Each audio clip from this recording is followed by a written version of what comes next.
Basics बताई थी, मैंने इस लेक्चर में भी उनको ऐड किया हुआ है। मैंने आपको बताया था कि जो टू वैल्यू लॉजिक होती है, जो कि बेसिकली बाइनरी लॉजिक होती है 1 और 0, ऐसे वेरिएबल्स जो इन दो वैल्यूज़ को जो है रिटेन कर सके, कोई भी वेरिएबल है, तो ऐसे वेरिएबल को फिर कहते हैं कि ये बूलियन वेरिएबल है, जो कि जिसकी वैल्यू सिर्फ 1 या 0 हो सकती है।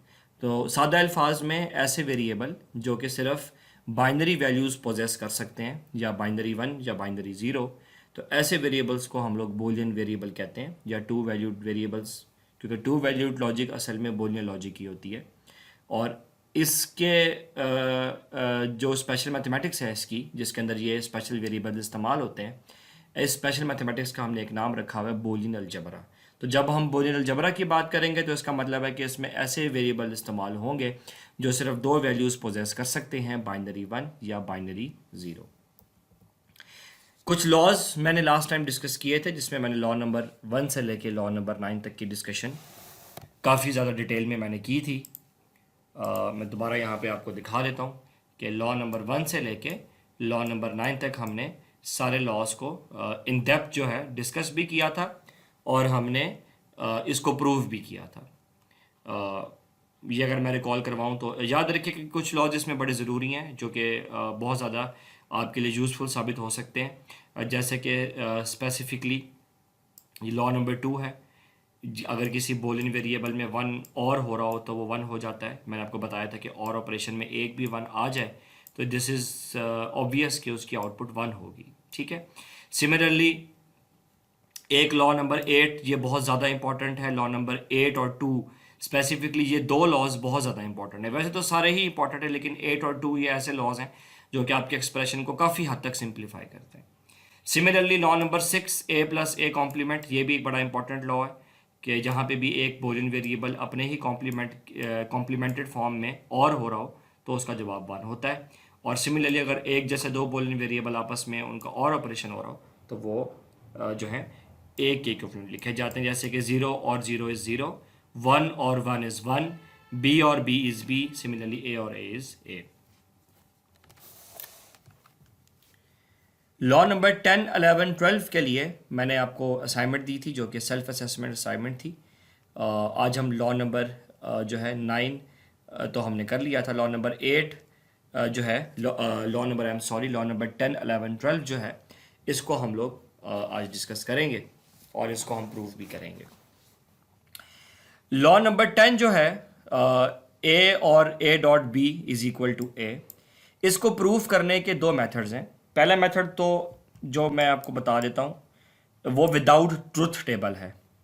सपोज करें कि मैंने यहाँ पे लिखा a और a डॉट बी। बड़ी ऑब्वियस सी बात है कि अगर हम इसके ऊपर गौर करें तो आपको अपनी बेसिक मैथमेटिक्स से पता होगा कि इन दोनों में से इन दोनों एक्सप्रेशंस में से या इन दो टर्म्स में से हमारे पास एक चीज़ कॉमन आती है जो कि वेरिएबल a है। सो इसका मतलब है कि that is equal to a अगर कॉमन ले लिया जाए तो जब यहाँ से a बाहर चला जाएगा एज अ कॉमन वेरिएबल तो we will be left with 1, बीच में और ऑपरेशन, यहाँ से भी a कॉमन चला गया तो we are only left with b। Fine. So जब मैंने इसमें से a कॉमन लिया so we are left with 1 और b। ठीक है जी, मैं अननेसेसरी लाइंस को यहां से रिमूव कर रहा हूं विजिबिलिटी के लिए। अब मुझे क्या आप बता सकते हैं कि 1 और b क्या होगा? कोई लॉ आपने ऐसा पीछे पढ़ा है जिससे आपको ये चीज़ पता चल जाए? ऑब्वियसली अगर आप पीछे लॉज में जाएं तो आपको एक लॉ जो है आपको नज़र आएगा कि अगर किसी भी बूलियन वेरिएबल में 1 और हो रहा हो तो उसका आंसर हमेशा 1 होता है। ये हमने प्रूव किया था। सो एक तो बड़ा सिंपल सा मेथड होगा जो मैंने आपको यहाँ बता दिया कि अगर हम लोग बूलियन लॉ को यूज़ करें तो 1 और b का मतलब क्या हो गया? 1। इसका मतलब है, याद रखिएगा कि यहाँ पे अगर कुछ भी नहीं है तो यहाँ पे एंड ऑपरेशन है। ये बात आपने याद रखनी है। देखिए मैंने जब कॉमन लिया तो डेफिनेटली इन दोनों के बीच में कोई ना कोई ऑपरेटर तो है, ठीक है। तो जब मैंने कॉमन ले लिया तो असल में यहाँ पे बाय डिफ़ॉल्ट जो ऑपरेटर है वो डॉट ऑपरेटर आ जाता है कॉमन लेने के बाद। तो a डॉट 1 हमारे पास क्या होगा? a डॉट 1 हमारे पास a होगा। ये भी एक लॉ था, ठीक है। तो पहला मेथड तो बड़ा आसान हो गया कि आप सिंपली इसमें से a कॉमन ले लें, जैसे मैंने यहाँ पे लिया। पीछे वी आर लेफ्ट विद 1 और b, 1 और b हमारे पास 1 की इक्विवेलेंट है, and then finally we are left with a। क्योंकि ए और 1 का जो एंड ऑपरेशन है वो ए के इक्वल, जैसे कि 1.1 1 होता है, बी डॉट जो है 1 बी होगा। ये डिपेंड करता है कि इस वेरिएबल की वैल्यू क्या है। अगर इसकी वैल्यू 0 होती तो ये एंड ऑपरेशन की वजह से 0 हो जाता, 1 होती तो 1 होता। ऑब्वियसली यही दो वैल्यूज हो सकती है। दूसरा इसका एक और मेथड भी है जिसको हम लोग ट्रुथ टेबल मेथड बोलते हैं। ट्रुथ टेबल की बोलियन अलजबरा में और स्पेसिफिकली डिजिटल लॉजिक डिज़ाइन में बड़ी अहमियत है। बोलियन अलजबरा के अंदर ट्रुथ टेबल इस्तेमाल किए जाते हैं किसी भी एक्सप्रेशन को प्रूव करने के लिए, या किसी भी एक्सप्रेशन के को जब आप सिंप्लीफाई करते हैं, हम आगे जाके देखेंगे, उसको वेरीफाई करने के लिए। ये मैंने ट्रुथ टेबल यहाँ पे बनाया हुआ है और मैं अब इस ट्रुथ टेबल के थ्रू प्रूफ करके दिखाऊंगा कि जो लेफ्ट हैंड साइड है और जो राइट हैंड साइड है वो आपस में इक्वल है। इस पूरे एक्सप्रेशन में कितने वेरिएबल हैं? इस पूरे एक्सप्रेशन में सिर्फ 2 वेरिएबल आपको नजर आ रहे हैं, ए बी। इसका मतलब है कि ट्रुथ टेबल भी कितने वेरिएबल का बनेगा? 2 वेरिएबल का। अगर आप अपने प्रीवियस नॉलेज रिवाइज करें तो जब हमारे पास 2 वेरिएबल है तो 2 की पावर 2 क्या होगी? 4। तो टोटल पॉसिबल वैल्यूज कितनी होंगी? 4। जब आपको नंबर सिस्टम से ये बात याद होनी चाहिए। तो इसलिए मैंने यहां पे पहले वेरिएबल लिखा ए, फिर वेरिएबल बी लिखा, क्योंकि 2 वेरिएबल से तो हमारे पास कितने पॉसिबल वैल्यूज हैं? 3 एंड 4। हमारे पास टोटल 4 पॉसिबल वैल्यूज हैं। ठीक है। अच्छा, अगर आप याद करें तो मैंने आपको इनको लिखने का तरीका भी बताया था। 0 0 1 1 0 1 0 1। तो ये तो सबसे पहले तो मैंने सिर्फ ए और बी के हवाले से यहां पे मैंने वैल्यूज को फिल आउट किया। ठीक है जी। अगर हमारे पास 3 वेरिएबल होते हैं, ए बी और तीसरा सी होता, तो 2 की पावर 3 मतलब हमारे पास 8 पॉसिबल वैल्यूज होती, और 8 आपने ऑक्टल नंबर सिस्टम के हवाले से वो टेबल भी आपको आता होगा। अब हम लोग इस एक्सप्रेशन को प्रूव करना शुरू करते हैं। अच्छा, देखें हमारे पास लिखा हुआ है ए और ए एंड बी। याद रखिएगा कि सबसे पहले हम उस वाली टर्म को सॉल्व करते हैं जिसमें एंड आ रहा हो। अच्छा, ये चीज़ आप बोथ मैथ्स रूल एक रूल होता था, वैसे तो ये अरिथमेटिक ऑपरेशन के लिए होता है। बोथ मैथ्स रूल कहते हैं कि पहले ब्रैकेट होती है, फिर ऑर्डर होता है, मतलब 2 की पावर 2, 2 की पावर 3। ये आपके लिए इंपॉर्टेंट है, डिवीजन, मल्टीप्लिकेशन, एडिशन, सब्ट्रैक्शन, कि सबसे पहले डिवीजन होगी, फिर मल्टीप्लिकेशन होगी, फिर एडिशन होगी और फिर सब्ट्रैक्शन होगी। तो हमारे यहाँ पे क्योंकि डिवीजन और जो है सब्ट्रैक्शन तो नहीं है, सिर्फ मल्टीप्लिकेशन और एडिशन ही है। असल में तो ये मल्टीप्लिकेशन और एडिशन भी नहीं है, लेकिन ये लॉजिकल मल्टीप्लिकेशन एंड ऑपरेशन होता है और लॉजिकल एडिशन और ऑपरेशन होता है। तो बस अगर आप ये याद रख लें तो आपको याद रह जाएगा कि अगर कहीं पे और एंड ऑपरेशन एक साथ आ रहे हो तो पहले एंड ऑपरेशन होगा, फिर उसके बाद हमारे पास और ऑपरेशन होगा। ये कन्फ्यूजन बाज़ दफ़ा हम इस लिहाज से भी मिटा देते हैं कि हम लोग ब्रैकेट्स लगा देते हैं, जैसे मैंने यहाँ पे लगाए हुए हैं, और ये ब्रैकेट्स मैं यहाँ दोबारा लगा के दिखा देता हूँ। तो जब आपके पास ब्रैकेट्स लगे हुए हो तो सबसे पहले हम लोग ब्रैकेट्स वाली चीज़ को सॉल्व करते हैं। ठीक है। अगर यहाँ पे ब्रैकेट्स या पैरेंथेसिस ना भी होते तो मैंने आपको रूल बता दिया कि अगर हम लोग इसको ए और ए एंड बी लिखें तो सबसे पहले ए एंड बी वाला ऑपरेशन होगा, क्योंकि एंड ऑपरेशन पहले किया जाता है, इसको ऑपरेटर प्रेसिडेंस बोलते हैं। आपने प्रोग्रामिंग लैंग्वेज में ये कॉन्सेप्ट लिया हुआ होगा। तो पहले एंड ऑपरेशन होता है, उसके बाद फिर हमारे पास और ऑपरेशन होता है, गिवन कि वो ब्रैकेट में ना हो। अगर ब्रैकेट में हो तो हो सकता है प्रेसिडेंस चेंज हो जाए। मिसाल के तौर पे अगर हमारे पास लिखा हुआ हो ए और ए एंड बी, अब क्योंकि ये हमारे पास अब ब्रैकेट के अंदर आ गए हैं तो पहले और ऑपरेशन होगा, फिर एंड ऑपरेशन होगा। ठीक है, ये मैं आपको ब्रैकेट्स की टर्म में बता रहा हूँ, क्योंकि यहाँ पे ब्रैकेट्स या पैरेंथेसिस नहीं है, इसलिए पहले एंड ऑपरेशन होगा। चलें जी, मैं इस चीज़ को यहाँ पे अरेज कर रहा हूँ, होपफुली ये कॉन्सेप्ट आपको समझ आ गया होगा। तो सबसे पहले हम लोग सॉल्व करें लेफ्ट हैंड साइड को। लेफ्ट हैंड साइड में पहले हम किसको सॉल्व करें? ए एंड बी को। तो पहले हम ए और बी का एंड लेंगे। ठीक है जी। 0 and 0 is 0, 0 and 1 is 0, 1 and 0 is 0, 1 and 1 is 1। ये तो हमारे पास पहला वाला जो है ऑपरेशन कंप्लीट हो गया। ठीक है, ओके। उसके बाद हमने क्या करना है कि हम लोगों ने इसी ए एंड बी का और ऑपरेशन करवाना है ए के साथ। ठीक है, मतलब इस ए एंड बी का ऑपरेशन होगा अब ए के साथ और ऑपरेशन। ठीक है, 0 और 0 जो मैंने यहां लिखा हुआ भी है, 0 और 0 0, क्योंकि मैंने बताया था कि और लॉजिकल एडिशन होती है। 0 और 0 इज 0, 0 और 0 इज 0। 1 और 0 क्या होगा? 1, और 1 और 1 भी क्या होगा? 1। इसका मतलब है कि हमारी लेफ्ट हैंड साइड का जवाब ये आ गया 0011। होपफुली ये वाली बात आपको समझ आ गई, बल्कि इनफैक्ट मैं चाहूंगा कि आप वीडियो को यहां पॉज कर लें और एक दफा इसको दोबारा से समझ लें जो मैंने आपको यहां पे बताया है। Fine, okay. इसका मतलब है कि हमें लेफ्ट हैंड साइड तो उसका तो हमने आंसर निकाल लिया। अच्छा, राइट हैंड साइड हम कहते हैं कि left hand side is equal to right hand side, मतलब कि ए और ए एंड बी किसकी इक्विवेलेंट आ रहा है? ए के। मुझे बताएं ए का जवाब क्या है? 0011। और हमारा भी जवाब क्या है? राइट हैंड साइड जो है लेफ्ट हैंड साइड का, ये लेफ्ट हैंड साइड है LHS left hand side, right hand side है RHS।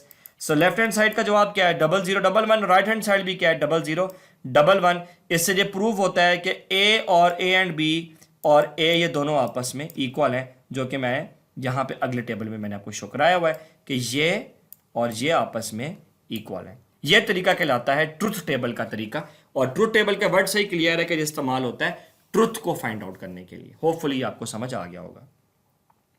अगला लॉ हमारे पास लॉ नंबर 11 है, और लॉ नंबर 11 हमें कहता है कि ए और ए कॉम्प्लीमेंट एंड बी, ये हमारी लेफ्ट हैंड साइड है। ठीक है जी, ये इक्वल है किसके? ए और बी के। अब अनफॉर्चुनेटली यहां पे कोई बुलियन लॉ डायरेक्टली अप्लाई नहीं होता। जो हमने पीछे लॉज पढ़े थे, इन लॉज में से कोई लॉ अप्लाई नहीं होता, तो इसका ओनली वे जो है वो फिर ट्रुथ टेबल ही है। तो इसमें कोई इशू नहीं, हम लोग ट्रुथ टेबल से इसको प्रूव करने की कोशिश करते हैं। अब ये मेरे पास गिवन बुलियन एक्सप्रेशन है। याद रखें, मैं बुलियन एक्सप्रेशन के बारे में आपको आगे जाके बताऊंगा भी सही। ये हमारे पास गिवन बुलियन एक्सप्रेशन है। अब हम इसको प्रूव करने की कोशिश करते हैं कि जो हमारी लेफ्ट हैंड साइड है वो हमारी राइट हैंड साइड के इक्विवेलेंट है। ठीक है, तो सबसे पहले तो मुझे बताएं कि इसके अंदर कितने बुलियन वेरिएबल हैं? सिर्फ दो हैं, ए बी। ठीक है, तो इसलिए टेबल भी 4 के हिसाब से बनाया गया है। और 0011 0101 ये कॉन्सेप्ट तो अब आपको याद होना चाहिए। ठीक है, अब हम लोग स्टार्ट कर लेते हैं। सबसे पहले हम लोग सॉल्व करेंगे। मैंने आपको बताया था कि अब मैं इसको यहाँ पे इस तरह बता देता हूँ क्योंकि मेरे पास स्पेस नहीं है। मैं सबसे पहले लेफ्ट हैंड साइड को प्रूव करूंगा, फिर मैं राइट हैंड साइड की तरफ जाऊंगा। लेफ्ट हैंड साइड है ए और ए नॉट एंड बी। पहले तो मैंने आपको बता दिया था कि जब भी आपके पास अगर ब्रैकेट ना हो तो पहले एंड ऑपरेशन सॉल्व होता है, फिर और होता है। ओके फाइन, लेकिन एक और प्रॉब्लम भी है कि एंड ऑपरेशन से पहले भी एक चीज है कि हमें ए का क्या लेना पड़ेगा? नॉट। तो पहले हम ए का नॉट लेंगे, फिर हम बी के साथ एंड ऑपरेशन कराएंगे। इसलिए कि जब तक हम नॉट नहीं लेंगे तो फिर ए एंड बी के बाद नॉट लेंगे, तो फिर वो ए नॉट एंड बी नहीं होगा, बल्कि वो ए एंड बी का नॉट हो जाएगा, जो कि गलत है। ठीक है जी, तो अब मैं इसको अरेज कर रहा हूं। तो सबसे पहले हम लोग क्या करते हैं? सबसे पहले हमें चाहिए ए का नॉट। तो सबसे पहले हम कैलकुलेट कर लेते हैं ए का नॉट, जो कि ये हमारे पास ए है। तो 0 का नॉट क्या होगा? 1। 0 का नॉट क्या होगा? 1। 1 का नॉट क्या होगा? 0।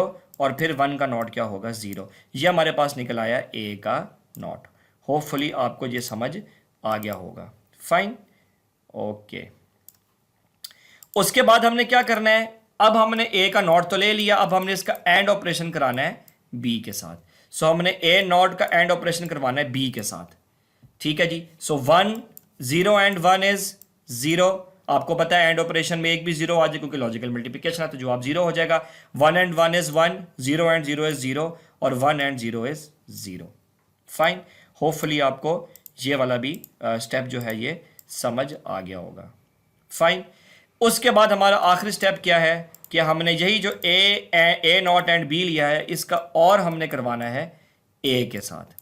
सो हमने इसका और करवाना है, इसका और करवाना है हमने ए के साथ। तो हम करवा लेते हैं। 0 और 0 इज 0, 0 और 1। याद रखें और ऑपरेशन में एक भी 1 आ जाए आउटपुट 1 होती है क्योंकि ये लॉजिकल एडिशन है। 1 1 और 0 इज 1, 1 और 0 इज 1। तो हमारा जवाब क्या हुआ?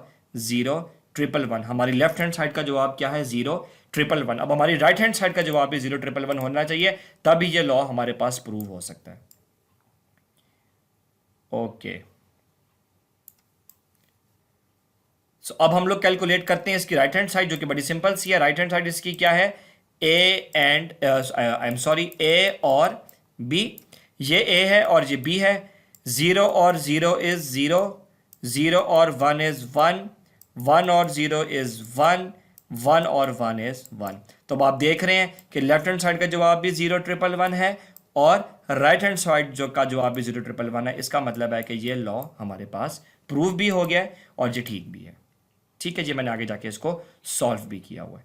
ये जो लॉ है जब आप उसको खुद सॉल्व करेंगे, मैं यहां पे आपको हिंट जरूर देता चलूं। हिंट ये है कि जैसे कि यहां लिखा हुआ है ए और बी एंड ए और सी। मैंने आपको बताया था कि बेशक एंड ऑपरेशन और से पहले होता है, लेकिन अब क्योंकि ब्रैकेट्स आ गए तो सबसे पहले ये वाला ब्रैकेट सॉल्व होगा, फिर ये वाला ब्रैकेट सॉल्व होगा, जैसे कि आप देख रहे हैं पहले ए और बी होगा, फिर ए और सी होगा, और फिर इन दोनों जवाबात का एंड ऑपरेशन होगा। ये तो लेफ्ट हैंड साइड हो जाएगी। राइट हैंड साइड में फिर सबसे पहले आप एंड ऑपरेशन कराएंगे, फिर आप उसके बाद और ऑपरेशन कराएंगे। ये मैंने यहां पे सॉल्व किया हुआ है, आप जरूर इसको सॉल्व कीजिएगा। तीसरी बात मैं आपको एक और बताता चलूं जो मैं शायद भूल गया, कि यहां पे कितने बूलियन वेरिएबल हैं, 3 हैं, ए बी सी। तो क्योंकि 3 वेरिएबल्स हो गए, इसलिए टेबल हमारे पास 8 का बनेगा, जैसे कि आपने ऑक्टल नंबर सिस्टम में पढ़ा था, क्योंकि 2 की पावर 3 क्या होता है, 8 होता है। और उसका तरीका मैंने बताया था, 4 zeros 4 1, फिर 2 zeros 2 1, फिर 0 1 0 1। यहां पे हमारे पास बोलियन के 11 लॉज का आई एम सॉरी, यहां पे हमारे पास बोलियन के 12 लॉज का प्रूफ कंप्लीट होता है। होपफुली ये 12 लॉज आपको समझ आ गए होंगे। मैं चाहूंगा कि अब आप यहाँ पे जो है, जो मैंने आखिरी 3 लॉज आपको बताए हैं 10 11 12 यूजिंग ट्रुथ टेबल्स, मैं चाहूंगा कि आप इन तीनों को यहाँ पे वीडियो को पॉज करके ज़रा रिवाइज करें, और जब आप इसको रिवाइज कर लेंगे तो फिर हम लोग आज अपना अगला जो है टॉपिक स्टार्ट करेंगे कि इन लॉज को इस्तेमाल करके हमने अब बोलियन एक्सप्रेशंस को सिंप्लीफाई कैसे करना है। उससे पहले तो मैं आपको पहले यह बताऊंगा कि बोलियन एक्सप्रेशंस में क्या क्या चीज़ें इन्वॉल्व होती हैं। सो अब यहाँ पे कुछ सेकंड्स का पॉज दें, और पॉज देने के बाद फिर मैं आगे मूव करूंगा इन लॉज को इस्तेमाल करके बोलियन एक्सप्रेशन को सिंप्लीफाई कैसे किया जाता है। ओके, अगर आपने रिवाइज कर लिया तो अब हम लोग अगले टॉपिक पे चलते हैं। हम लोग, ये बड़ा इंपॉर्टेंट टॉपिक है जिसमें हम लोग देखेंगे कि जो लॉज हमने पढ़े हैं ये बोलियन एक्सप्रेशन को सिंप्लीफाई करेंगे कैसे। अच्छा, बहुत सारे स्टूडेंट्स इसको सिर्फ मैथमेटिकल टर्म्स में सोच के इसको छोड़ देते हैं, जबकि बोलियन अलजबरा की डिजिटल लॉजिक डिज़ाइन में असल में क्या एप्लीकेशन है वो स्टूडेंट्स नहीं समझते हैं। सो काइंडली जब मैं आपको आगे जाके हम लोग एक लॉजिक डायग्राम, एक टॉपिक हमने आज पढ़ना है, वो जब मैं आपको समझा रहा हूँ तो वो आपने बहुत ध्यान से वो चीज़ समझनी है कि जो हमने लॉज पढ़े हैं, और जब हम बोलियन अलजबरा को इस्तेमाल करेंगे तो इस बोलियन अलजबरा से जो हम लोग सिंप्लीफिकेशन का प्रोसेस करेंगे उसका हमें फ़ायदा असल में क्या होगा। तो वो चीज़ आपने ध्यान से समझनी है। ये बड़ा एक सिंपल सी चीज़ है जो मैं आपको बताना चाह रहा हूँ कि बोलियन एक्सप्रेशन असल में क्या होता है। बोलियन एक्सप्रेशन में 4 चीज़ें होती हैं। बोलियन एक्सप्रेशन में 4 चीज़ें होती हैं। एक तो नंबर 1 के ऊपर हमारे पास होता है आउटपुट बोलियन वेरिएबल। याद रखें कि ये एक ही होता है, ठीक है जी, ये जहन में रखिएगा कि आउटपुट बोलियन वेरिएबल तो एक ही होता है, ठीक है। एक एक्सप्रेशन में नॉर्मली अगर नंबर ऑफ आउटपुट ज़्यादा हो तो आउटपुट वेरिएबल ज़्यादा भी हो सकते हैं, लेकिन अगर हम लोग मैथमेटिक्स की बात करें तो हमारे पास जो बोलियन वेरिएबल है वो एक ही होता है। उसके बाद हमारे पास एक असाइनमेंट ऑपरेटर होता है इक्वल। फिर हमारे पास इनपुट बोलियन वेरिएबल्स होते हैं, ये इक्वल के राइट साइड पे लिखे जाते हैं, ये मैं आपको भी बताता हूं। और उसके अलावा हमारे पास बोलियन ऑपरेटर्स होते हैं। याद रखिए, असाइनमेंट ऑपरेटर अलग चीज़ है जो कि इक्वल होता है, और बोलियन ऑपरेटर अलग चीज़ है जो कि एंड और नॉट होता है। सो होपफुली आपको ये 4 चीज़ें समझ आ गई होंगी। आप एक दफ़ा इन चारों को मेरे साथ रिवाइज करें कि पहले आउटपुट बोलियन वेरिएबल होता है लेफ्ट हैंड साइड के ऊपर, फिर असाइनमेंट ऑपरेटर होता है इक्वल। इक्वल को तो आप मैथमेटिक्स में भी जानते होंगे। इनपुट बोलियन वेरिएबल जो इक्वल के राइट साइड पे लिखा होता है, और फिर बोलियन ऑपरेटर जो कि एंड और नॉट होते हैं। ओके, यही वाली बात अब मैं आपको एक एक्सप्रेशन के एग्जांपल से समझाऊंगा। सपोज करें कि हमारे पास एक एक्सप्रेशन है z इज इक्वल टू, मैं इसको हाईलाइट कर देता हूं, z is equal to a और b एंड c। ये मैंने डिफरेंट कलर्स में इसलिए लिखा है ताकि आपके लिए जज करना आसान हो। जो पर्पल कलर में है ये आउटपुट बोलियन वेरिएबल है, इक्वल असाइनमेंट ऑपरेटर है।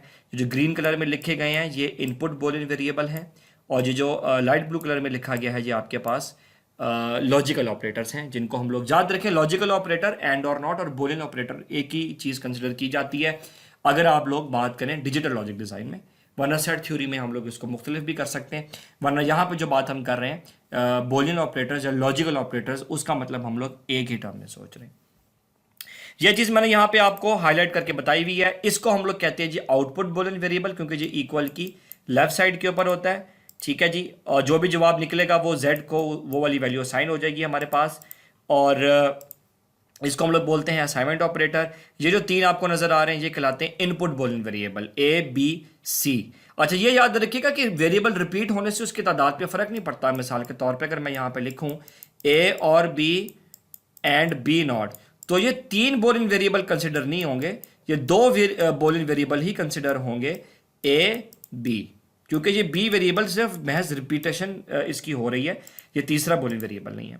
और इसको हम लोग बोलते हैं बूलियन ऑपरेटर। यहाँ पे दो बूलियन ऑपरेटर हैं, एक हमारे पास और ऑपरेटर है, दूसरा हमारे पास एंड ऑपरेटर है जी। और इस पूरे को एज अ होल हम लोग कहते हैं बूलियन एक्सप्रेशन। इस पूरे को एज अ होल हम लोग क्या कहते हैं जी, बूलियन एक्सप्रेशन। तो बूलियन एक्सप्रेशन में चार चीजें हो गई, output Boolean variable, assignment operator, input Boolean variable और बूलियन ऑपरेटर्स। और ये एज अ होल हमारे पास कहलाता है बूलियन एक्सप्रेशन। हमने इसी तरह के बूलियन एक्सप्रेशंस हमें दिए जाएंगे जिनको हमने बूलियन के लॉज के थ्रू सिंप्लीफाई करना है। सो अब हम लोग टाइम ज़ाया किए बगैर एक प्रैक्टिस प्रॉब्लम सॉल्व करते हैं। याद रखिएगा, ये प्रैक्टिस प्रॉब्लम जो मैं स्पेसिफिकली आपको आज सॉल्व करवाऊंगा, ये आपके फ्यूचर के काम के लिए बहुत ज़्यादा इंपॉर्टेंट है, क्योंकि आपके जो फ्यूचर के प्रॉब्लम्स हैं वो थोड़े से कॉम्प्लेक्स हो जाएंगे, क्योंकि हम लोग बूलियन अलजबरा नेक्स्ट लेक्चर में इंशाल्लाह हम लोग जो है इसको कंक्लूड कर लेंगे। तो आपने काइंडली जो आज के एग्जांपल्स मैं आपको करा रहा हूँ ये आपने बहुत ध्यान से समझनी है। अब हम देखते हैं कि असल में बूलियन लॉज का हमें फ़ायदा क्या है। ये जो एग्जांपल मैं आपको यहाँ करवाने लगा हूँ, अगर ये एग्जांपल आप A to Z सारी समझ लेंगे तो आपको एक दफ़ा पूरा प्रोसेस समझ आ जाएगा कि असल में बूलियन अलजबरा का फ़ायदा है क्या और प्रैक्टिकली हम लोग इसका इस्तेमाल क्या करते हैं। देखिए, मैथमेटिकली तो ठीक है, हमने सारा देख लिया, लेकिन आप as a computer science student इसको कहाँ पे इस्तेमाल करेंगे। As a computer science student computer में ये चीज़ कहाँ यूज़ होती है। तो ये एग्जांपल ज़रा ध्यान से समझिएगा, इंशाल्लाह आपको सारी बात समझ आ जाएगी। हमने इसमें तीन काम करने हैं जो मैंने यहाँ लिखा हुआ है। सबसे पहले तो आपने इसको सिंप्लीफाई करना है। ठीक है जी, ये सिंपली नहीं, ये सिंप्लीफाई, शायद मैंने यहाँ मिस्टेक की हुई, दैट इज सिंप्लीफाई। सबसे पहले तो आपने इसको क्या करना है, सिंप्लीफाई करना है। नंबर वन, आपने इसको क्या करना है जी, सिंप्लीफाई करना है, सिंप्लीफाई करना है।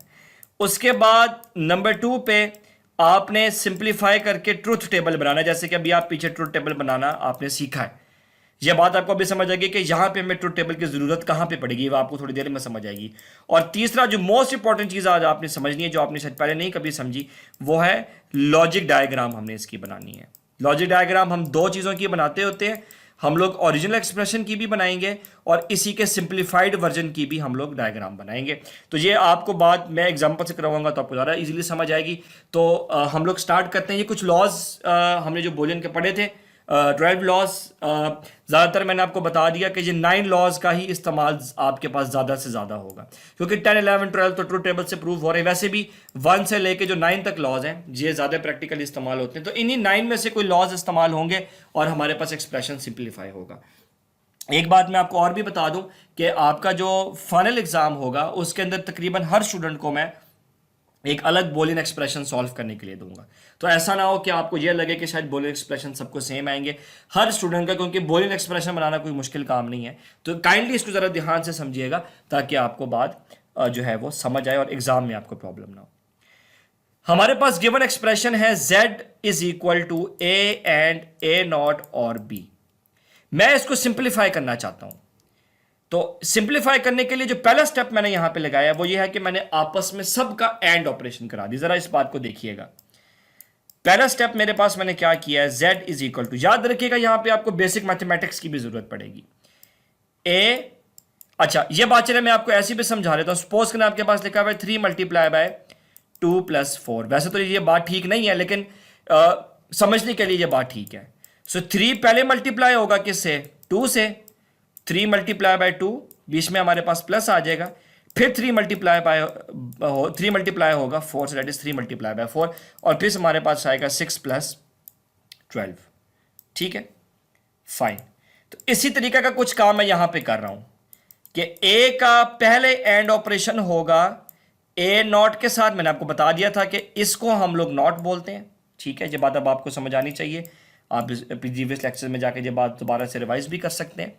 सो सबसे पहले मैंने ए का एंड ऑपरेशन किया ए नॉट से। ये मैं कर क्यों रहा हूं? क्योंकि ये ब्रैकेट में लिखा हुआ है इस वजह से, या पैरेंथेसिस में लिखा हुआ है।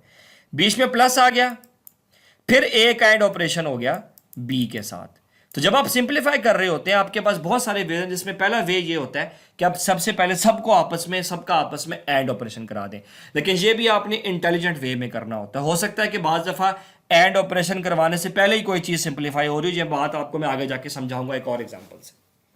मैंने सबका एंड ऑपरेशन करवा दिया, ये चीज़ यहीं पे सिंप्लीफाई हो जाती है। क्या मुझे बता सकते हैं कि ए एंड ए नॉट किसके इक्वल होता है?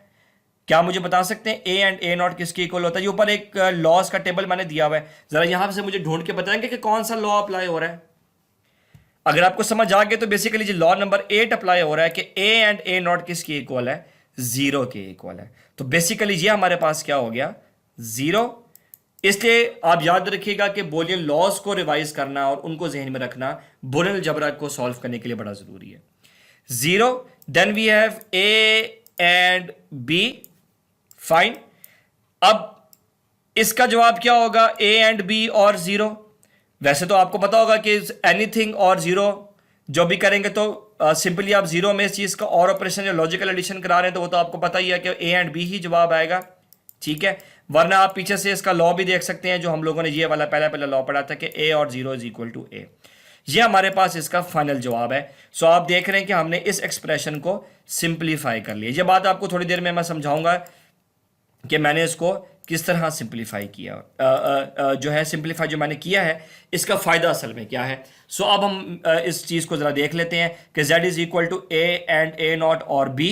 मैंने सबसे पहले ए एंड ए नॉट लिया, फिर मैंने ए एंड बी लिया। ए एंड ए नॉट का जवाब हमारे पास 0 है। ए एंड बी के ऊपर कोई ऑपरेशन हम नहीं अप्लाई या लॉ अप्लाई नहीं होता था, सिर्फ एंड ऑपरेशन अप्लाई होता था, जो कि क्योंकि वेरिएबल है तो भी ये ए एंड बी ही रहेगा। इसका जब और ऑपरेशन इसके साथ करवाया तो मेरे पास फाइनल आंसर जो है वो ए एंड बी है। इसका मतलब है कि अब हमारे पास ये फाइनल जवाब बनता है कि ए एंड ए नॉट और B is equal to A and B. ठीक है, अच्छा अभी ये बात तो मैं आपको क्लियर करता हूं कि क्या ये वाकई में इक्वल है। चले मैं ये सवाल आपसे यहां पूछता हूं, क्या ए एंड ए नॉट और बी क्या वाकई ए एंड बी के इक्वल है? ये हमें कैसे पता चलेगा? कोई चीज़ है जो हमें बताएगी कि जी इसके कैसे इक्वल है? Yes, truth table. Truth table हमें बताएगा कि क्या ये दोनों वाकई में इक्वल हैं या नहीं है। सो पहला स्टेप क्या हुआ? पहला स्टेप हुआ कि हमने सिंप्लीफाई करना था, जो कि मैंने यहां पे कंप्लीट कर लिया। ठीक है जी, यूजिंग बूलियन लॉज। ये चीज़ मैंने स्लाइड्स के अंदर भी यहां पे लिखी हुई है। ये हमारा फाइनल आंसर है। फाइन। दूसरा स्टेप जो है, पहला स्टेप समझ आ गया। दूसरा स्टेप है क्या? मैंने प्रूव करना है कि लेफ्ट हैंड साइड और राइट हैंड साइड इक्वल है। मैंने प्रूव करना है कि ए एंड ए नॉट और बी का जवाब ए एंड बी ही है। यह बात अब मैंने प्रूव करनी है। यह बात अब प्रूव करने के लिए मुझे सहारा लेना पड़ेगा किसका? ट्रुथ टेबल का, जो कि थोड़ी देर पहले मैंने आपको समझाया था। तो स्टेप नंबर 2 क्या हमारे पास होता है? स्टेप नंबर 2 होता है कि आपने इसका ट्रुथ टेबल ड्रॉ करना होता है। Truth table. फाइन। अब हम ट्रुथ टेबल ड्रॉ करना शुरू करते हैं। सबसे पहले तो मुझे बताएं कि इसके अंदर कितने बूलियन वेरिएबल्स हैं। इसमें सिर्फ 2 बूलियन वेरिएबल्स हैं, ए बी। ठीक है, अच्छा आपसे मैं एक और सवाल अगर यहां पूछूं, क्या मुझे बता सकते हैं कि इसमें ऑपरेटर्स कितने हैं? इसमें 3 ऑपरेटर्स हैं।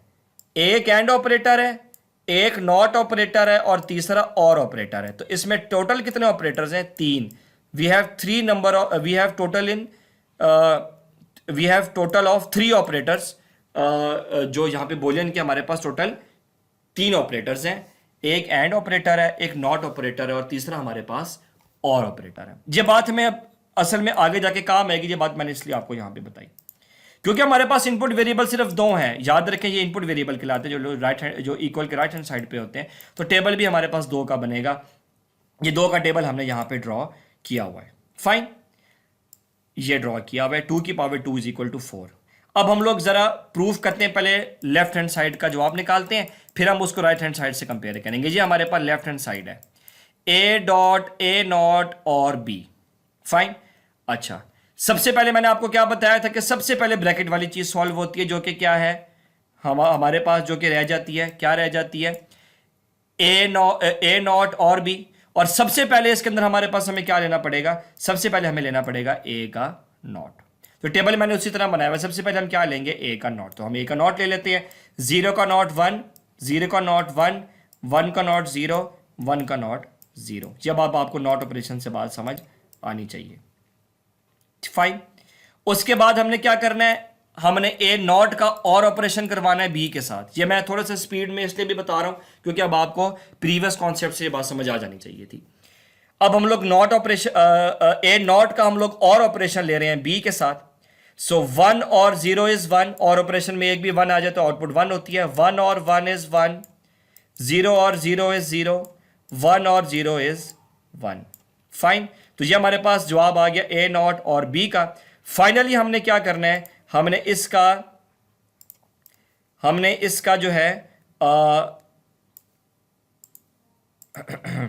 हमने इसका जो है एंड ऑपरेशन लेना है ए के साथ। हमने इस पूरे का एंड ऑपरेशन लेना है ए के साथ, तो हम ले लेते हैं। 0 एंड 1 इज 0, क्योंकि एंड ऑपरेशन में भी एक भी 0 आ जाए आउटपुट 0 होती है। 0 and 1 is 0, 1 and 0 is again 0, सिर्फ एक जगह पे 1 है, 1 एंड 1 इज 1। आप इसको इस लिहाज से भी स्पीड से कर सकते हैं कि जब आपके पास एंड ऑपरेशन में एक भी 0 आ जाए तो आपको दूसरा एंटिटी चेक करने की जरूरत ही नहीं है। सो ये हमारे पास जी फाइनली जवाब आ गया किसका, जो है आई am sorry left hand side का, जो कि हमारे पास क्या है 0001। ये हमारे पास जवाब आ गया लेफ्ट हैंड साइड का, फाइन। मैं यहाँ पे अननेसेसरी जो है मार्क्स को रिमूव कर रहा हूँ ताकि ये चीज़ विजिबल हो जाए। तो ये हमारे पास जवाब आ गया लेफ्ट हैंड साइड का।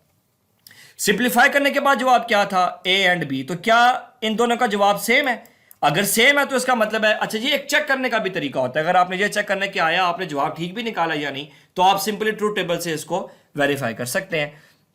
तो ए एंड बी तो बड़ा सिंपल है, 0 और क्योंकि ए और बी ले रहे हैं तो 0 and 0 is 0, 0 and 1 is 0, 1 and 0 is 0, 1 and 1 is 1, and that's it. हमें बड़ा क्लियरली नजर आ रहा है कि हमारे पास लेफ्ट हैंड साइड और राइट हैंड साइड के जवाब इक्वल हैं। इसका मतलब है कि हमने इसको ठीक सिंप्लीफाई किया था। ये नंबर 2 स्टेप हो गया ट्रुथ टेबल का। तो पहला स्टेप क्या था, मेरे साथ रिवाइज करें, पहले सिंप्लीफाई करें, और दूसरा स्टेप क्या है कि आप ट्रुथ टेबल से ये चेक करें कि जो आपने जवाब सिंप्लीफाई करके निकाला है आया वो ठीक भी है या नहीं है, फाइन। अब हमारे पास इसका लास्ट स्टेप आता है, जो कि मैंने यहां टेबल के अंदर जो है आई एम सॉरी सवाल के अंदर लिखा हुआ भी था कि हमने क्या करना है। हमने लॉ लगा के सिंप्लीफाई कर लिया, हमने ट्रुथ टेबल भी बना लिया। आखिरी स्टेप है कि हमने इसकी लॉजिक डायग्राम बनानी है। यह सबसे इंपॉर्टेंट स्टेप है जब आप बूलियन एक्सप्रेशंस को सॉल्व करते हैं। अच्छा जी, लॉजिक डायग्राम हमने दोनों की बनानी है। किन दोनों की बनानी है? हमने गिवन एक्सप्रेशन की भी बनानी है, इसकी भी बनानी है, और हमने सिंप्लीफाइड एक्सप्रेशन की भी बनानी है। तभी आपको इसका असल फायदा पता चलेगा। सो हमने गिवन एक्सप्रेशन की भी लॉजिक डायग्राम बनानी है, और हमने गिवन एक्सप्रेशन की भी लॉजिक डायग्राम बनानी है, और हमने सिंप्लीफाइड एक्सप्रेशन की भी लॉजिक डायग्राम बनानी है। ठीक है, अब ये लॉजिक डायग्राम बनाने का जो तरीका ये आपने बहुत ध्यान से समझना है। बल्कि इनफैक्ट मैं चाहूंगा कि आप यहाँ पे वीडियो को पॉज दें और इन 2 स्टेप्स को जरा जल्दी से रिवाइज कर लें जो मैंने आपको बताए हैं, और इसके बाद फिर मैं आपको बनाना सिखाऊंगा लॉजिक डायग्राम। अगर आपने रिवाइज कर लिया है तो अब हम लोग इसकी लॉजिक डायग्राम की तरफ आते हैं। ये 3 गेट्स मैंने यहाँ राइट साइड पे बनाए हुए। अगर आप लोग प्रीवियस लेक्चर रिकॉल करें तो मैंने आपको इनके सिंबल्स बताए थे, मैं दोबारा यहाँ आपके लिए बना रहा हूँ। इसको हम लोग कहते हैं और गेट। जब आपने याद रखना है ये 2 इनपुट और गेट है, क्योंकि इसकी 2 इनपुट्स हैं और 1 आउटपुट है। जिनको नहीं याद वो प्रीवियस लेक्चर में जाएँ और इन गेट्स के बारे में दोबारा से इंफॉर्मेशन लें जो मैंने पढ़ाया था। ये हम लोग इसको कहते हैं and gate. I am sorry मेरी ड्राइंग थोड़ी अच्छी नहीं है। और फिर ये हमारे पास है नॉट गेट। तो लॉजिक डायग्राम बनाने के लिए 3 गेट्स की स्ट्रक्चर जो है वो आपको आनी चाहिए। अब मैं इसकी लॉजिक डायग्राम बनाने लगा हूँ। सबसे पहला स्टेप ये होता है कि आपने यहाँ लेफ्ट साइड के ऊपर आप इनपुट वेरिएबल लिख लेते हैं। मेरे पास 2 इनपुट वेरिएबल है, ए और बी। ये मेरे पास 2 इनपुट वेरिएबल है जो कि मैंने यहाँ लेफ्ट साइड के ऊपर लिख दी है। ठीक है, ये मेरे पास क्या है, ये मेरे पास इनपुट आईपी का मतलब इनपुट, VAR का मतलब वेरिएबल। ठीक है, अब मैंने इनकी डायग्राम जो मैंने इस एक्सप्रेशन की डायग्राम बनानी वो मैंने उसी ऑर्डर में बनानी है जिस ऑर्डर में मैंने इसको सॉल्व किया था, या जिस ऑर्डर में मैंने बल्कि सॉल्व तो कहना बेहतर नहीं है, जिस ऑर्डर में मैंने इसका ट्रुथ टेबल बनाया था उसी ऑर्डर के अंदर मैं इसकी डायग्राम भी बनाऊंगा। सबसे पहले मैं क्या लूंगा, ए का नॉट। तो आपने जिस ऑर्डर में ये ट्रुथ टेबल बनाया होता है उसी ऑर्डर में आप इसके डायग्राम बनाते हैं। ये आप लोगों के लिए एक हिंट है, ठीक है। सबसे पहले मैंने लेना है ए का नॉट। अच्छा, नॉट के लिए कौन सा गेट इस्तेमाल होगा? Not gate. तो इसका मतलब है कि मुझे चाहिए एक अदद नॉट गेट। ये नॉट गेट मैंने यहां पे लगा दिया। अब मैंने नॉट किसका लेना है? ए का। तो मैं ए को इनपुट के तौर पे इस्तेमाल करूंगा और आउटपुट में क्या आ जाएगा? ए का नॉट आ जाएगा। मैं दोबारा बता दूं कि मैंने ए का नॉट लेना था, तो मैंने किसका इस्तेमाल किया? नॉट गेट का। और नॉट गेट का सिंबल आपके सामने बना हुआ है। तो इनपुट में ए आ रहा है, ये इनपुट है, और आउटपुट में मुझे क्या रिसीव हो गया? ए का नॉट। प्लीज याद रखिएगा कि आपने हमेशा जब डायग्राम बनानी है तो आपने हमेशा ऊपर ये वेरिएबल्स को मेंशन करना है, वरना अगर डायग्राम कॉम्प्लेक्स हुई तो आपको याद नहीं रहेगा कि कौन सा वेरिएबल किस गेट के आउटपुट से आ रहा था। उसके बाद मैंने इसी ए नॉट का और ऑपरेशन कराना है बी के साथ, जो कि मेरे पास दूसरा स्टेप था ट्रुथ टेबल के अंदर। ए नॉट फिर और बी के साथ। अच्छा, और ऑपरेशन करा रहा हूं तो कौन से गेट का इस्तेमाल करूंगा बताएं? और गेट का, ऑब्वियसली। तो यहां पे मैंने लगा दिया और गेट। ठीक है जी, ये मेरे पास और गेट आ गया। और गेट की एक इनपुट क्या है? मैं इसको अरेज करके आपके सामने जरा क्लियर कर देता हूं। और गेट की एक इनपुट क्या है? एक और गेट की इनपुट है ए नॉट। तो एक तो मेरे पास आ गया ए नॉट। अगेन मैं यहां पे लिख रहा हूं इसके ऊपर कि ये ए नॉट है, और आपने भी इसको हमेशा लिखना है ताकि आपको याद रहे। और दूसरी इनपुट क्या है? बी। तो ये मेरे पास आ गया बी। ठीक है, और आउटपुट क्या हो गई? ए नॉट और बी। फाइन, ये तो मेरे पास कंप्लीट हो गया। और आखिरी स्टेप क्या था कि मैंने इस ए नॉट और बी का एंड ऑपरेशन करवाया था ए के साथ। तो एंड ऑपरेशन करा रहा हूं तो कौन सा गेट का इस्तेमाल करूंगा? एंड गेट का। ये मेरे पास एंड गेट आ गया। एंड गेट, ये एंड के लिए मैंने ये वाला एंड गेट इस्तेमाल किया। सो एंड गेट की एक इनपुट क्या होगी? ए नॉट और बी, जो कि मेरे पास यहां पे पहले से मौजूद है, ए नॉट और बी। अच्छा, ये बात अब आपने ध्यान से समझनी है, इस पे कंफ्यूज ना आप कहीं हो जाए। दूसरी इनपुट मेरे पास क्या है? दूसरी इनपुट मेरे पास है ए। ये अब ये ए मैं कहां से लाऊंगा? ये ए मैं यहां से लेके आऊंगा।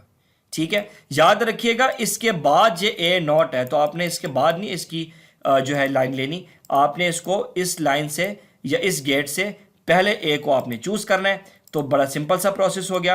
ये ए मैंने यहां से चूज किया।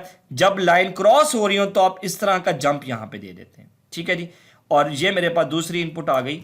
आई एम सॉरी, ये शायद थोड़ी विजिबल नहीं है, तो मैं इस लाइन को ज़रा दोबारा क्लियरली ड्रॉ कर लेता हूँ कि मेरे पास ये ए है। मैं इस बार इसको यहाँ से जंप दे देता हूँ और दैट्स इट, ये मेरे पास आ गया ए।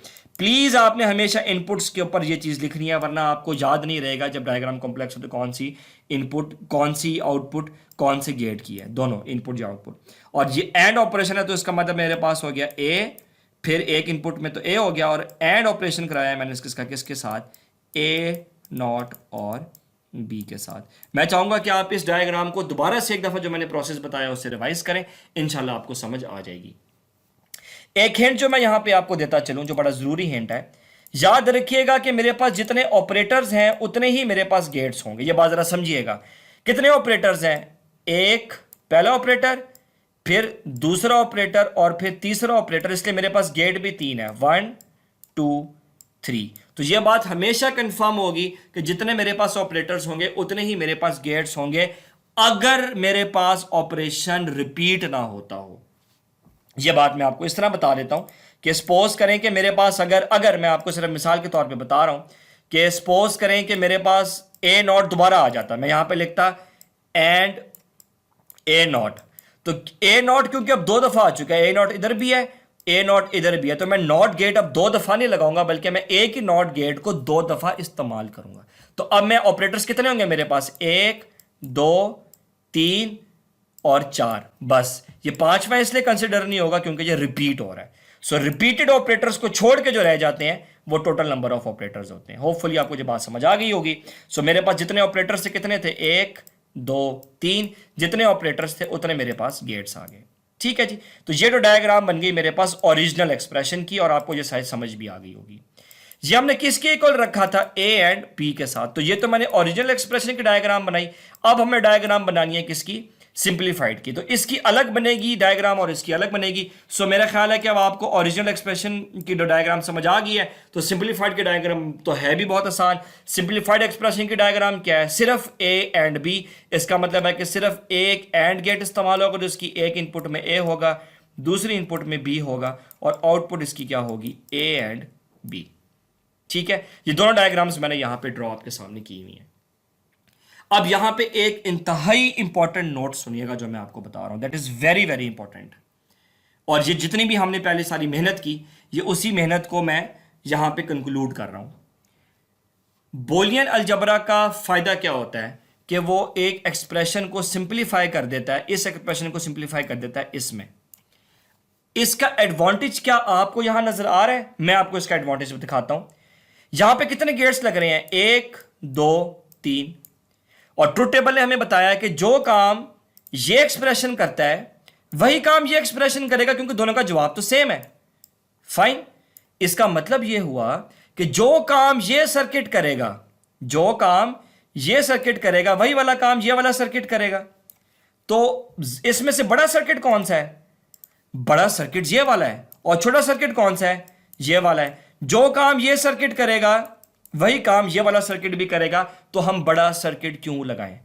And that is the main purpose of using Boolean algebra, कि हम लोग लार्जर सर्किट्स को स्मॉलर सर्किट्स में रिड्यूस करते हैं। वजह, इस गेट को भी चलने के लिए पावर चाहिए, इस गेट को भी चलने के लिए पावर चाहिए, इस गेट को भी चलने के लिए पावर चाहिए। तो जो काम हम लोग 3 गेट से करवा रहे थे, वही काम अब सिर्फ कितने गेट्स के साथ हो रहा है, सिर्फ 1 गेट के साथ। तो जो काम 3 गेट्स के साथ हो रहा था यहां पे, वो काम यहां पे सिर्फ 1 गेट के साथ हो रहा है। दोनों के जवाब भी एक जैसे हैं। That is the magic of Boolean algebra. और इसी वजह से ओवर टाइम कंप्यूटर्स का साइज भी रिड्यूस होता गया, हम सर्किट्स को सिंप्लीफाई करते गए और सर्किट का साइज रिड्यूस होता गया। इसलिए अब आपको कंप्यूटर्स बहुत ज़्यादा कॉम्पैक्ट फॉर्म में नजर आते हैं। ये इसकी एक बहुत बड़ी वजह है। और सरप्राइजिंगली ये बात बूलियन को उस टाइम नहीं पता थी जब उसने ये अलजबरा डेवलप किया, कि वो जो अलजबरा बना रहा है वो फ्यूचर में कंप्यूटर्स के लिए कितना मददगार साबित होगा। मैं चाहूँगा कि आप इसको रिवाइज करें। मेरे पास 3 स्टेप्स हो गए। सबसे पहले मैंने क्या करना है, मेरे साथ रिवाइज करें, सिंप्लीफाई करना है, फिर मैंने ट्रुथ टेबल बनाना है, और फिर मैंने लॉजिक डायग्राम बनानी है।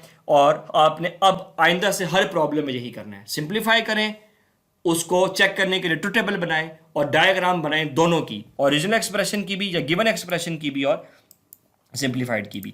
अब मैं चाहूंगा कि आप यहाँ पे इसको पॉज करें, आप जल्दी से इस एग्जाम्पल को रिवाइज करें, और मैं आप, क्योंकि अब ये लेक्चर काफ़ी लंबा हो चुका है, मैं आपको सिर्फ आगे एक असाइनमेंट में बता दूं जो अब आप मुझे नेक्स्ट लेक्चर में सबमिट करवाएंगे, और वो प्रॉपरली अपलोड होगी। और उसके बारे में फिर मैं आपको छोटे से पॉज के बाद दोबारा बताता हूँ। अगर आपने रिवाइज कर लिया तो मैं अब आपको आपकी असाइनमेंट बता देता हूँ। ये 2 प्रॉब्लम्स हैं यहाँ पे, एक प्रॉब्लम नंबर 1 जहाँ पे दिया हुआ है, प्रॉब्लम नंबर 2। आपने इन दोनों प्रॉब्लम्स के लिए दोनों काम करने। अच्छा, मैं आपको एक चीज़ और यहाँ पे क्लियर कर दूँ कि इस प्रॉब्लम के लिए तो आपने दोनों चीज़ें करनी है। आपने पहले, बल्कि तीनों चीज़ें, आपने इसको सिंप्लीफाई भी करना है, आपने इसकी लॉजिक डायग्राम भी बनानी है, और आपने इसका ट्रुथ टेबल भी बनाना है। जब ये प्रॉब्लम नंबर 2 है, इसके अंदर आप इसको सिर्फ सिंप्लीफाई करेंगे और इसका सिर्फ ट्रुथ टेबल बनाएंगे। अब ये ट्रुथ टेबल काफ़ी मुश्किल बनेगा, क्योंकि ये 4 वेरिएबल का ट्रुथ टेबल है, A B C D, और ये आप देख रहे हैं कि 2 की पावर 4 कितना है, 16। तो जो आपने हेक्साडेसिमल का टेबल बनाया था वो यहाँ पे इस्तेमाल होगा।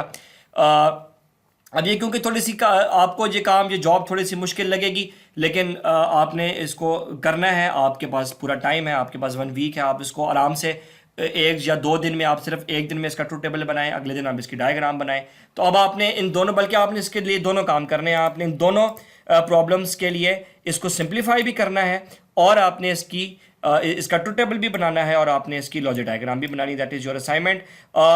इसके लिए मैं आपको एक हिंट देता चलूं। इस वाले प्रॉब्लम के लिए हिंट ये है कि आप ट्रुथ टेबल में 1 और A कैसे कैलकुलेट करेंगे, ये आप कंफ्यूज हो सकते हैं। तो बड़ा सिंपल सी चीज़ है जी।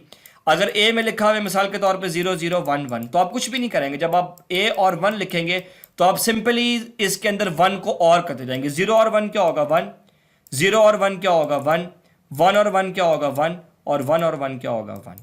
ठीक है, यही काम आप जो है कभी फ्यूचर में आपके पास है तो आप यही करेंगे। तो आपने इसमें कंफ्यूज नहीं होना, बाकी जो चीज़ है वो आपके लिए टोटली क्लियर है। सो असाइनमेंट प्रॉब्लम नंबर 2 में आपको थोड़ा सा इशू आएगा, लेकिन जब तक आप इसको खुद से सॉल्व नहीं करेंगे, मैं ये बात जानता हूँ कि शायद आपको ये चीज़ फील होती होगी कि जो प्रॉब्लम मैंने सॉल्व कराया और जो यहाँ दिया जा रहा है उसमें कॉम्प्लेक्सिटी का फ़र्क है। सो प्लीज़ डोंट वरी, मैं तो फ्यूचर में इसको डिस्कस करूँगा ही, जैसे कि मैंने आज के लेक्चर में प्रीवियस असाइनमेंट को डिस्कस किया था। लेकिन ये असाइनमेंट अब आपने प्रॉपरली सबमिट करवानी है, इसकी ड्यू डेट आपको दी जाएगी।